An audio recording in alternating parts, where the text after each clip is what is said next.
The world is a book, and those who do not travel read only a page. These words of St. Augustine emphasize the importance of seeing the world to further your education, which can be accomplished through a studying abroad program.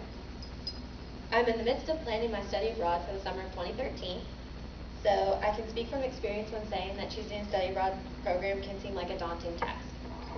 However, choosing a program can be easy when you follow the 3 C's of studying abroad: classes, country, and company. First, you must decide what class credits you want to take while you're abroad. Next, you need to decide on the country that best fits your interests. And finally, you need to decide on a specific company or school program that best fits your travel needs. But first, let's look at the C for class. The first step towards choosing a study abroad program is to decide what and how many courses you want to take while you're abroad. You need to decide what classes will be most applicable for your degree. For instance, are you taking a class that's required for your major, or are you fulfilling a gen ed credit? Only consider programs that offer courses that you need to take, so that way you won't be tempted to choose a program that will not benefit you. Next, consider how many credits you're trying to fulfill. Many programs vary with the number of credit hours they require while you're there, so you need to decide how much time you want to spend doing schoolwork and how much time you want to spend traveling. So, after you decided what classes you want to take, the next C will be for deciding what country you want to study abroad in. First, something to consider when you're choosing a country is the weather. For instance, if you don't like the heat, Egypt probably isn't the best place for you to go. On the website for Global Learning Semesters, a privately owned company that deals with students studying abroad, they recommend that the student also consider the culture of the city. Would you prefer a bigger city or more rural area? They also suggest to decide if you want an area that enables meeting local people and blending, or if you want an area that caters more towards tourists, because they'll have more activities plans and sightseeing and tours and things like that. And finally, when you're choosing your country, consider the native language that they speak there. Will you be able to communicate with the locals? And if not, are you willing to learn the language that they do speak? But if you're not willing to learn a new language, maybe you should consider a country that does actually speak English. So after you've decided what country you want to take your classes in, your final step is to determine the specific program that's best going to fit your needs. So the final C step is going to be to decide what company you want to study abroad with.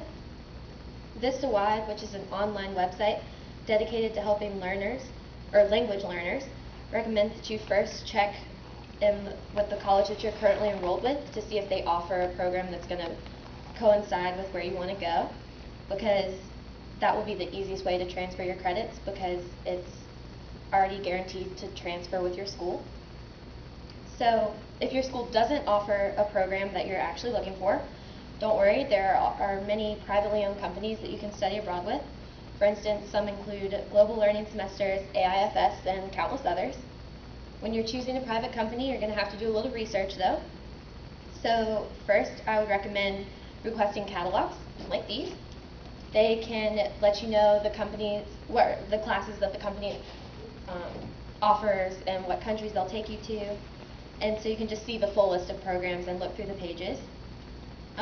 Also, read testimonies of students' experiences while they've studied abroad with the company you're interested in, because you can get a first-hand account of what it was like while they were abroad.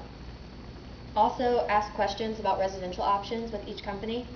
For instance, will you live in dorms with the college, or will you do a homestay program, which is living with a family? I recently interviewed my high school Spanish teacher who studied abroad in Spain, and she highly recommends staying with a homestay family. She said that it can be kind of intimidating at first, staying with people that you don't know, but that you will walk away with a greater understanding of the culture and a more meaningful experience overall. Another thing to consider when you're looking at companies is how long each program is. You want to decide how long you're going to want to be abroad and how much time you want to invest, if you want to do a semester program or a summer program. They vary with the summer programs as well, just 4 to 6 weeks, and you really want to get the most out of your time, so you want to decide which one's going to give you the most opportunity to do that. And another thing to consider is going to be the cost. You're going to want to choose a program within your budget, because this will help alleviate stress while planning. If you consider all options, such as do they offer scholarships and financial aid, it'll give you a little bit more leeway when choosing a program as well when it comes to cost.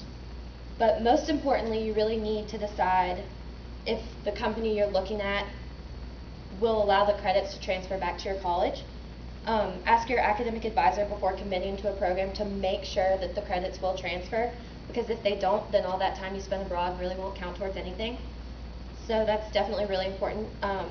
A lot of the programs actually provide you with an academic advisor, so you can ask them as well, and they'll work with you every step of the way to make sure your credits will transfer. So after you've done that, you've pretty much chosen which company you're going to want to complete. That's okay. And so you've successfully chosen your study abroad program. By following the 3 C steps of studying abroad, you can easily find the study abroad program that is exactly right for you. Remember to first consider what classes you need, then decide what country best fits you, and finally choose the company that you want to travel with. After completing these 3 steps, you'll have effectively simplified the process of choosing a study abroad program.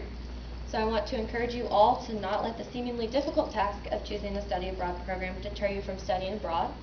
I leave you with the words of Muhammad: do not tell me how educated you are, tell me how much you have traveled.